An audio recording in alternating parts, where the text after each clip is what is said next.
श्री श्री आनंदमयी माँ के उपदेशामृत संग्रह को हम प्रारंभ कर रहे हैं। श्री माँ के पास अनेक साधक साधना संबंधित वार्तालाप करने आते थे। उसी उपदेश का यह संग्रह है। इसका प्रथम भाग हम प्रारंभ करते हैं। श्री श्री माँ ने अपने निकट आए हुए व्यक्तियों को संबोधित करके एक दिन कहा, यहां आए हो, सब लोग द्वेष और हिंसा भूल जाने का प्रयत्न करो। हिंसा निंदा ही यदि करनी है तो यहां आने से लाभ क्या है। उसी दिन कुछ देर बाद फिर दृढ़ स्वर में बोली, जो यहां आते हो सभी को तैयार होना पड़ेगा। अभी तो कुछ भी नहीं हुआ है, केवल भूमि पर कुदाल रखी है बस। कितना सहना पड़ेगा, कितनी आंधी उठेगी। उस आंधी में जो आने वाले हैं चले जाएंगे, जो रहने वाले हैं वे रहेंगे। सभी अच्छे हैं। यदि कोई मेरी निंदा करे तो कुढ़ना नहीं।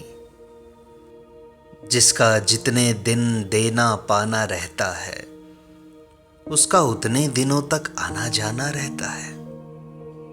किसी का कुछ दोष नहीं है। फिर निंदा समझो शरीर का आभूषण है। इस मार्ग में आने पर निंदा को शरीर का आभूषण मान लेना चाहिए। जैसे सधवा के हाथ का लोहे का छल्ला सौभाग्य का सूचक होता है, वैसे ही निश्चय जानो इस मार्ग में भी निंदा खूब सहायता करती है। इस पथ पर अग्रसर होने पर निंदा अनिवार्य है। इसलिए कहती हूं, न तो निंदा से भयभीत हो और ना ही कुढ़ो ही। एक दिन चर्चा छिड़ी कि अवतार और साधक में क्या अंतर है। साधारण लोग उन्हें किस तरह पहचाने। मां कुछ देर तक स्थिरता से लेटी रही। कुछ देर लेटी रहने के बाद उठ बैठी और बोली, वे यदि अपने को चिन्हा न दें तो साधारण व्यक्ति के लिए उन्हें पहचानने का उपाय नहीं है। थोड़ी देर बाद फिर बोली, जो साधक हैं वे किसी एक नियम में अथवा कई नियमों में अपने को आजीवन बांधे रखते हैं, किंतु जो अवतार होते हैं वे किसी भी नियम के अधीन नहीं होते। यद्यपि सब कुछ ठीक ठीक उनके भीतर हो जाता है, किंतु वे किसी में बंधे नहीं रहते। थोड़ा ध्यान देने पर यह बात समझ में आ जाती है। हां, साधारण व्यक्ति के लिए उन्हें पहचानना कठिन है। मां कहती हैं, देखो, संसार को हम नहीं छोड़ते हैं, संसार ही हम लोगों को छोड़ देता है। स्वामी अखंडानंद जी से एक दिन मां ने कहा, इस तरह और किसी से भी जप आदि कार्य नहीं कराया गया है, तुम ही से कराया जा रहा है। जो जिस तरह का काम करने का अधिकारी होता है उससे उसी काम की बात कही जाती है। सभी तो एक तरह के नहीं होते ना। एक दिन मां के एक भक्त घोड़ा गाड़ी द्वारा मां के दर्शनों के लिए आए। आने पर उन्हें ज्ञात हुआ कि मां मोटर से अभी बाहर गई हैं। उन्होंने उसी समय कोचवान से शीघ्र गाड़ी हाँक ले जाने को कहा। मां चली गई हैं, उन्हें पकड़ना होगा, ऐसा मन ही मन विचारते हुए उन्होंने पीछा किया। थोड़ी देर के बाद ही मां ने यह जानकर मोटर रुकवा दी। मोटर के रुकने पर उक्त भद्र पुरुष ने माँ के चरणों की धूली ली तथा माँ कहाँ जा रही हैं यह खबर पाकर वे यथा समय वहां जा पहुंचे। इस घटना के प्रसंग में माँ ने भक्तों से एक दिन कहा, देखा ना, एकाग्र होकर इस प्रकार दौड़ सकने पर घोड़ा गाड़ी के लिए भी मोटर रुक गई। तदनंतर धीरे धीरे सब समाचार पाकर कुछ देर के बाद भी वह भी जाकर मिल सका उनसे। हम मोटर से चले गए, वह घोड़ा गाड़ी से जाकर भी हम लोगों के साथ मिला। एक लक्ष्य होकर दौड़ सकने पर ही यह संभव हुआ। माँ सब लोगों से बहुधा कहती हैं, चुपचाप कर्म करना चाहिए। इन सब भावों को दूसरों के सामने प्रकट नहीं करना चाहिए। छिपे छिपे चुपचाप कर्म करो। बक्सा भर जाने के कारण यदि कुछ बाहर निकल पड़े तो निकलने दो, उस ओर ध्यान न देना। तुम अपने लक्ष्य के मार्ग में चलते रहो। जो कुछ थोड़ा सा प्रकट होने वाला हो वह भले ही प्रकट हो जाए, तुम स्वयं कुछ प्रकट न करो।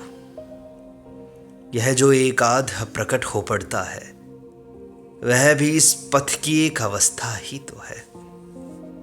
इस पथ पर चलते चलते ऐसा एक स्तर प्राप्त होता है, उस समय ये सब भाव अपने आप ही प्रकट हो जाते हैं। किंतु साधक को उस ओर ध्यान नहीं देना चाहिए।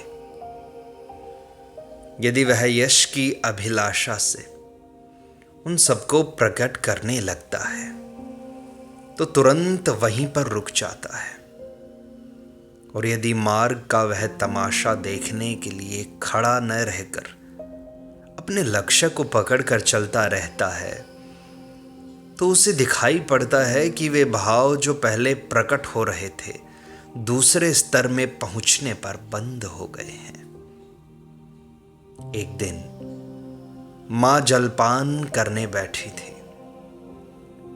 उसी समय एक उनके भक्त ने समीप जाकर मां से कहा, मां, कुछ थोड़ा सा खिला देने की इच्छा हो रही है आपको, किंतु मेरा तो खान पान के विषय में कुछ विचार नहीं है।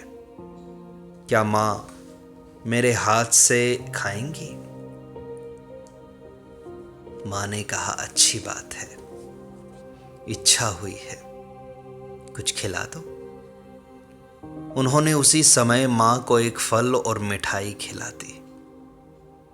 मां ने तुरंत ही कहा, आज से जब जो कुछ भी खाओ देवता को निवेदन करके जाना। इस पर उन्होंने कहा, मैं तो 68 कुछ भी खाता हूं, खाद्य अखाद्य का कुछ भी विचार नहीं करता, अखाद्य पदार्थ भी खाता हूं। मां ने कहा, जब जो खाओ उसी को मन ही मन देवता को अर्पण करके खाना। मां के इस उपदेश के अनुसार काम करने से धीरे धीरे उनके खान पान में परिवर्तन हो गया। आगे चलकर तो मां की कृपा से उनके जीवन में अति सुंदर परिवर्तन हो गया। मां के आदेश से वे हरिनाम कीर्तन करते एवं वे वृद्ध संत अंत तक बड़े आनंद से कहते, मां की कृपा से मेरी नाम कीर्तन में अभिरुचि हुई है। उनके जीवन का इस तरह का परिवर्तन भी मां की असीम कृपा का सूचक है। एक बार मेडिकल स्कूल का एक लड़का मां के समीप आया। मां ने पूछा, गाड़ी से आए हो? उसने कहा, नहीं, पैदल ही आया हूं। मैं गाड़ी में विशेष नहीं बैठता, घोड़े को कष्ट देना पाप है ना। मां ने कहा, देखो, इसमें पाप नहीं है, क्योंकि तुमने जिस तरह कितने ही कर्मों के लिए जन्म ग्रहण किया है उन्हें न करने पर तुम्हारा कर्म क्षय नहीं होगा। इसलिए उन कामों की यदि कोई सुविधा कर दे तो उसने तुम्हारा उपकार ही किया। वैसे ही इन घोड़ों को भी कर्म क्षय करने के लिए ही जन्म ग्रहण करना पड़ा है। घोड़े तो डॉक्टरी पढ़कर कर्म क्षय कर नहीं सकेंगे, गाड़ी खींचकर ही उन्हें कर्म क्षय करना होगा। इसलिए उस कार्य की सुविधा मनुष्यों को करनी चाहिए। जिसका जो काम है उसे किया जाना आवश्यक है। अब उपदेशामृत संग्रह के द्वितीय भाग को प्रारंभ करते हैं। माँ कहती हैं, कम से कम सप्ताह में एक दिन शुद्धता से रहने और खाने का संकल्प करना आवश्यक है। आगे चलकर धीरे धीरे बढ़ाना चाहिए, सहजता से। जो दिन जाता है वह फिर नहीं आता। निंदा और प्रशंसा की ओर दृष्टिपात न कर अपना काम नियमित रूप से किए जाना ही तुम्हारे लिए उचित है। बाहर की ओर अधिक दृष्टि देने पर अपने कृत्य में ध्यान नहीं रहता। धैर्य ही साधना का प्रधान अंग है। धैर्य का अवलंबन करना चाहिए। एक जगह स्थिरता के साथ बैठकर जप आदि कृत्य करना आवश्यक है। हम लोगों की एक में ही स्थिति है। एक एक पैर से टहलते हैं, एक एक कौर करके खाते हैं और एक एक करके अक्षर लिखते हैं। तुम तैयार कर रखो, जब काम आरंभ होने वाला होगा हो जाएगा। मैं जो कहती हूं वह किए जाओ, उसमें आपत्ति मत करो, उसे अपने मंगल के लिए ही जानो। श्री श्री मां द्वारा किया हुआ गायत्री का अर्थ है जो सृष्टि, स्थिति और लय करते हैं, जो विश्व रूप हैं, वे ही हम लोगों की बुद्धि वृत्ति को प्रेरित करते हैं। वे ही परब्रह्म अंतर्यामी हैं। हम लोग उनकी वर्णीय ज्योति का ध्यान करते हैं। जिसका जिस प्रकार का कर्म होता है वह वैसा ही फल पाता है। भगवान की कृपा भी कर्म फल के अनुसार ही होती है। कर्म फल से ही सब कुछ होता है, यह बात कहनी ही पड़ेगी। जिसका जैसा कर्म है वह वैसा फल पाएगा। तो भी साधक को ऐसी अवस्था प्राप्त होती है जिसमें उसे भगवान की कृपा का अनुभव होता है। उसी समय वह कहता है कि कृपा के बिना कुछ भी नहीं हो सकता, किंतु वास्तव में उसके निजी कर्म फल ने ही उसे उक्त कृपा का अधिकारी बनाया है। मंगल के लिए ही जो कुछ हो जाए वैसे ही करो। सेवा और मंत्र जाप यही गृहस्थ की साधना के उपाय हैं। जैसे रोज दोनों बार शरीर रक्षा के हेतु भोजन करना पड़ता है, वैसे ही प्रतिदिन सवेरे और शाम को स्मरण और नित्य कर्म आदि नियमित रूप से अवश्य करना चाहिए। उसके अनंतर दिन भर में बीच बीच में जैसे जलपान करते हो, पान खाते हो, फल खाते हो, वैसे ही सर्वदा जितना हो सके भगवान का स्मरण और नाम जप करना आवश्यक है। वह भी सत्पथ पर अग्रसर होने में सहायक होता है। किसी ने प्रश्न पूछा, किसी किसी दिन मन नाम जप करते समय खूब जम जाता है और कभी कभी बिल्कुल भी नहीं जमता, ऐसा क्यों है? मां कहती हैं, देखो इसमें अनेक कारण हैं।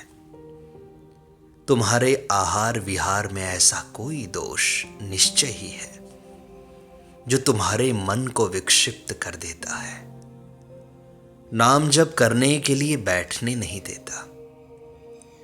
यहां तक कि किसी दृश्य वस्तु का दोष या किसी आदमी का स्पर्श अथवा उसके साथ बातचीत, ये सब तुम्हारी सर्वथा अज्ञानकारी और अजानकारी में तुम्हारे मन के विक्षेप में कारण बन सकते हैं।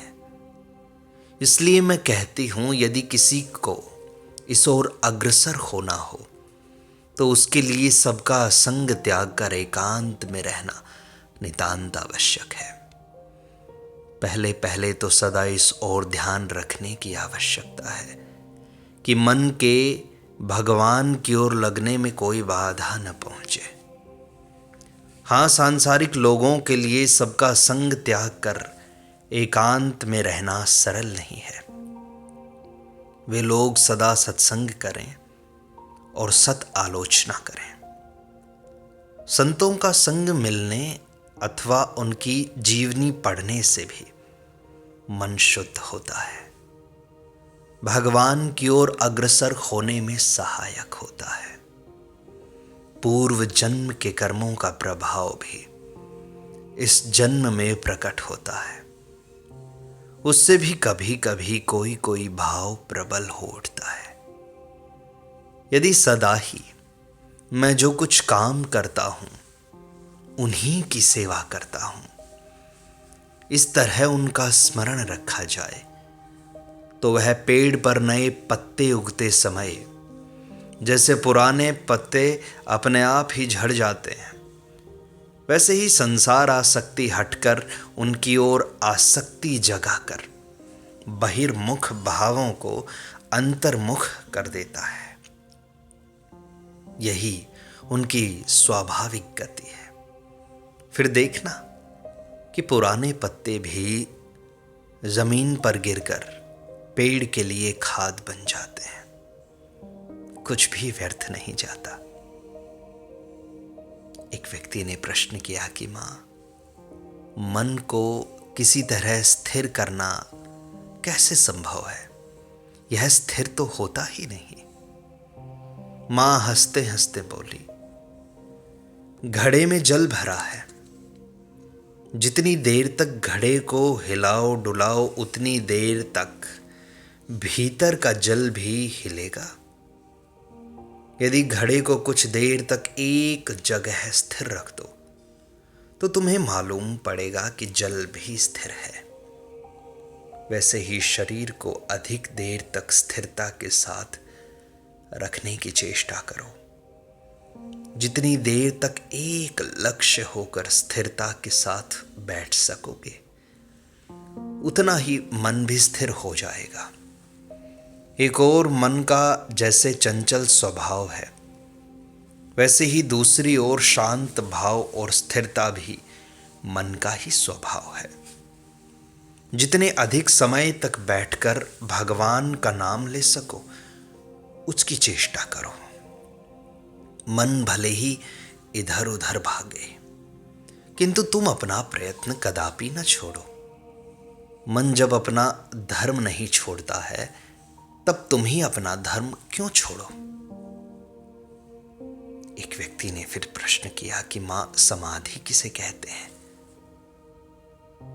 मां बोलती हैं कि मैं तो कहती हूं पिताजी, भाव और कर्मों के संपूर्ण समाधान अथवा समापत्ति का नाम ही समाधि है।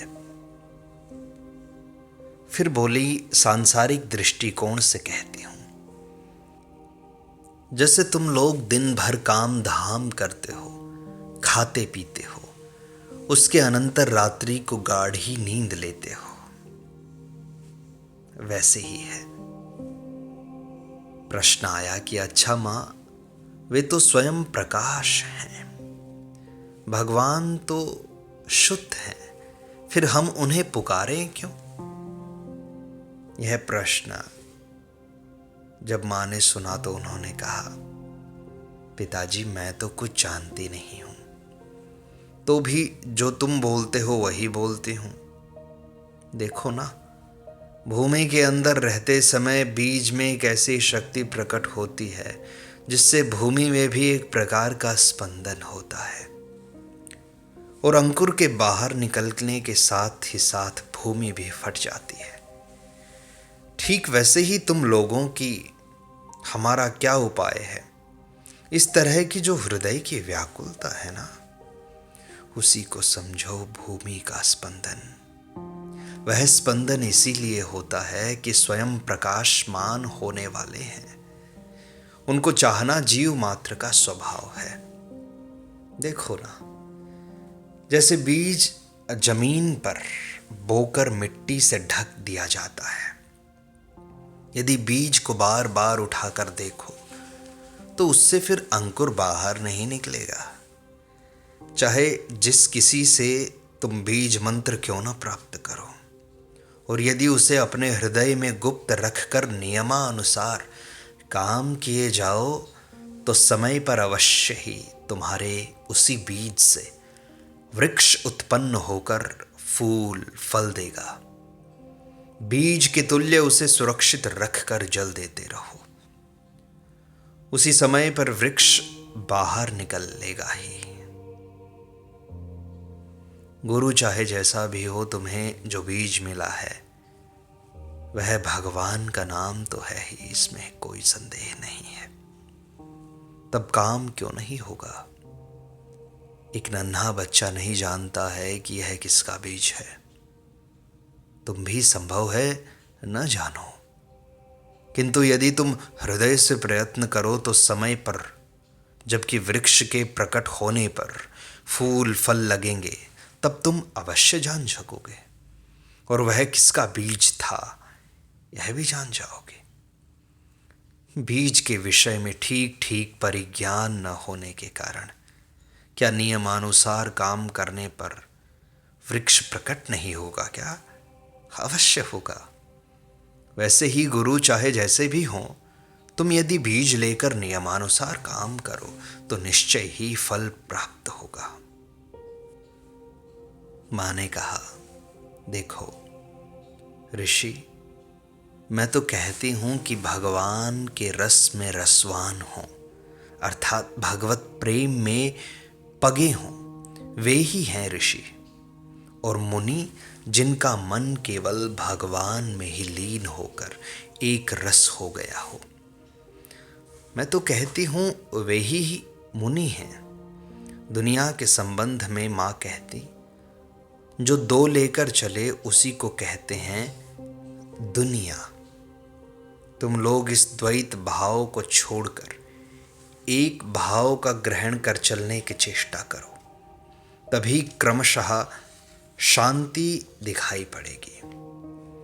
एक भाव में, अद्वैत में रहने पर तो फिर अभाव नहीं रहता। अभाव न रहने पर अशांति भी निकट नहीं आ सकती। वही एक मंत्र है, एकता में ही सत्य, शांति और आनंद है। संसार शब्द के संबंध में वे कहती हैं, संसार माने स्वांग सार, अर्थात स्वांग जिसका सार है वही तो संसार है। जब तक तुम अपना वास्तविक स्वरूप भूलकर स्वांग बनाकर रहोगे, तब तक क्या शांति मिल सकती है?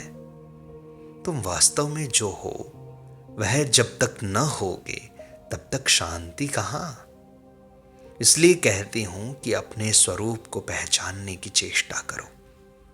माँ हंसते हंसते सबसे पूछती हैं, तुम्हारा मकान कहाँ है?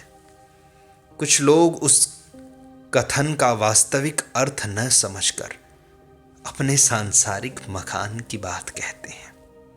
माँ तुरंत ही हंसते हंसते कहती हैं, वह तो सांस का घर है। जब तक सांस है उस घर में रहने देंगे, उसके बाद अपने घर की कुछ खबर है या नहीं। इस प्रकार साधारण बातचीत में गंभीर विषय वो समझा देती हैं। आत्मा और परमात्मा के विषय में माँ कहती हैं, देखो जैसे पेड़ और छाया हैं, यदि एक लक्ष्य होकर पेड़ को देखो तो छाया नहीं दिखाई पड़ेगी। लक्ष्य यदि स्थिर न हुआ तो पेड़ भी दिखाई देगा और छाया भी दिखाई देगी। वैसे ही जब तक पेड़ छाया और देहात्म बुद्धि है, तब तक आत्मा भी कहते हो, परमात्मा भी कहते हो। इसीलिए गतागति है, आना जाना चलता है। जब लक्ष्य स्थिर हो जाएगा तब तुम्हें प्रतीत होगा कि एक के सिवाय दूसरा नहीं है, पेड़ की ही छाया है, अतिरिक्त कुछ भी नहीं है। एक व्यक्ति ने कहा, मां, मेरा मन पूजा जप आदि किसी से भी नहीं गलता है। मां ने हंसते हंसते कहा, देखो ना, खजूर के पेड़ को पहले पहल काटते ही क्या उससे रस गिरता है? बार बार काटने के बाद उससे झरझर रस गिरने लगता है। उस रस से फिर कितनी ही सख्त वस्तुएं बनती। उसी प्रकार भक्ति और श्रद्धा के साथ नाम जप करने पर ही मन धीरे धीरे गल जाएगा। तुम नियमानुसार काम किए जाओ बस। मां ने कहा, खाली मुंह बैठे रहना उचित नहीं है, कुछ ना कुछ करते रहो, चाहे नाम जप करो नहीं तो पाठ करो, अन्यथा कोई सच चर्चा करो, कुछ करना आवश्यक है। व्यर्थ की बातों में समय गंवाना ठीक नहीं है। नाम जप से ही चित्त शुद्ध होता है, वह स्थान भी पवित्र होता है। कीर्तन से भी जो कीर्तन करता है उसका चित्त शुद्ध होता है। जहां कीर्तन होता है वह स्थान पवित्र होता है, और जो कीर्तन सुनता है वह भी पवित्र होता है। प्रतिदिन ही एक नियत समय में 10 मिनट भगवान की प्रार्थना करनी चाहिए। यदि घर गृहस्थी की झंझटों के कारण एक जगह मौन होकर न बैठ सको तो कम से कम उक्त नियत समय में मौन रहकर हाथों से काम करो। जिनकी जिस तरह इच्छा हो भगवान का स्मरण करो। इसमें भाव शुद्धि अशुद्धि का कुछ विचार नहीं है। कपड़े बदलकर पवित्र होने की आवश्यकता नहीं है। यहाँ तक कि उक्त नियत समय में यदि पाखाना जाओ तो भी कोई बाधा नहीं है। वहाँ बैठकर भी 10 मिनट उनकी प्रार्थना करो। मन में समझो कि ये 10 मिनट उनके अर्पण किए हैं। जैसे पशु पक्षी नियत समय पर उन्हें पुकार उठते हैं, किसी तरह की विघ्न बाधा नहीं गिनते। तुम भी वैसे ही एक निर्दिष्ट भाव से एक निर्दिष्ट समय उनके अर्पण करने का प्रयत्न करो। यह भगवान के लिए अर्पित समय है, ऐसा भाव रखो। तुम लोग सांसारिक सुख अथवा दुख में उस समय भगवान की प्रार्थना करना न भूलो। मन में निश्चय रखो कि वह समय उन्हें दिया गया है। शुद्ध बंधन ग्रहण किए बिना अशुद्ध बंधन नहीं हटेगा। देखो, एक श्वास का तो विश्वास नहीं है, यह सोचकर उनकी प्रार्थना करो। आयु शेष हो आई, सांस सांस में आयु घट रही है। यह जो कृष्ण लीला है यह अप्राकृत लीला है।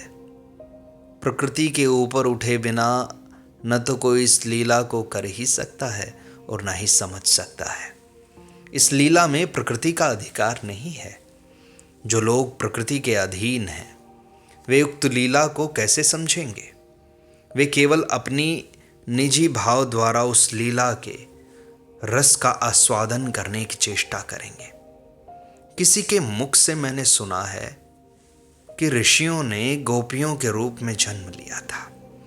इस पर प्रश्न हुआ, मां, ऋषिगण यदि ब्रह्मज्ञानी होते हैं तो फिर उन्हें इस लीला में योग देने की वासना कहां से हुई? मां ने कहा, वासना कहां से हुई? इस प्रश्न के उत्तर में कहा जाता है कि पहले की वासना ही प्रारब्ध रूप में काम करती है। जीवन मुक्त अवस्था में तो कोई वासना नहीं रहती, किंतु प्रारब्ध का काम होता है। उससे उन्हें सुख दुख कुछ भी नहीं होता। फिर भी यह निश्चय जानो कि वह भी अनंत नित्य लीला है। देखो, कात्यायनी की पूजा कर गोपियों ने कृष्ण को पाया, पर इस समय देखो अब वैष्णव लोग क्या देवी की वैसी भक्ति करते हैं। फिर भी जो पूर्ण वैष्णव हैं उनके अंदर सभी भावों को तुम पूर्ण रूप से अभिव्यक्त पाओगे। वीरेंद्र दादा ने कहा, जो बच्चा समय की प्रतीक्षा न कर खाने की वस्तु के लिए माँ को व्याकुल कर डालता है, वही जल्दी जल्दी खाने की वस्तु पाता है। माँ ने कहा, और जो लड़का माँ को नाराज नहीं करता, चुपचाप बैठकर माँ की प्रतीक्षा करता है, माँ का ध्यान अधिक उसी की ओर रहता है, उसी को यथासंभव शीघ्र खाना देती है। इसीलिए साधना 2 प्रकार की होने पर भी फल तो एक ही है। इस प्रकार श्री श्री आनंदमयी माँ के उपदेशामृत संग्रह का यह द्वितीय भाग संपूर्णता को प्राप्त होता है। शेष अगले अंक में।